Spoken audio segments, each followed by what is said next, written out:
Tommy Douglas used to tell a story that's just as relevant today as it was 50 years ago.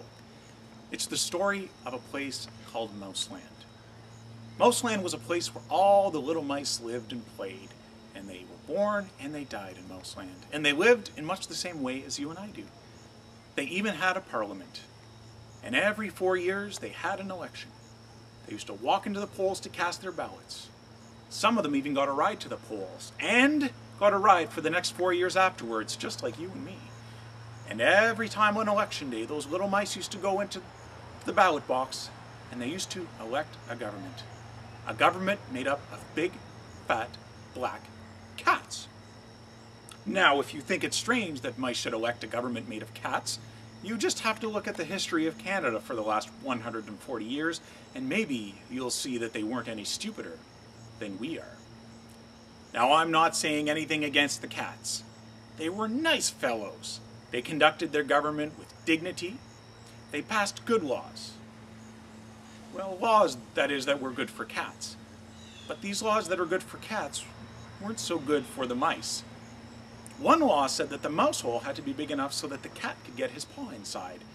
And another law said that the mice were only allowed to travel at a certain speed so that a cat didn't have to work too hard to get his breakfast. And these were good laws for cats. But oh, they were hard on the mice, and life was getting harder and harder. And when the mice couldn't put up with it anymore, they said something had to be done. And so they went en masse to the polls, and they voted the black cats out, and they put the white cats in. Now, the white cats had a terrific campaign. They said all that Mouseland needs is more vision. And they said the trouble with Mouseland is these round mouse holes. If you put us in, we'll establish square mouse holes. And they did. And the square mouse holes were twice as big as the round mouse holes. And now the cat could both of his paws in, and life was even tougher than it ever was before. And when the mice couldn't take that anymore, they voted out the white cats and put the black cats back in.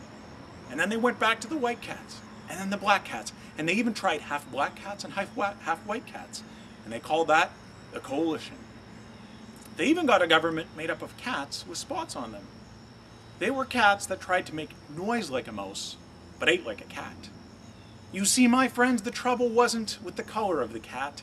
The trouble was that they were cats. And so naturally, they looked after cats instead of mice. And along came one little mouse who had an idea. Watch out for the fellow with an idea. And he said to the other mice, look, guys, why do we keep electing a government made up of cats?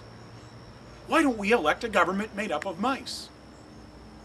Oh, they said, he's a communist, lock him up. So they put him in jail.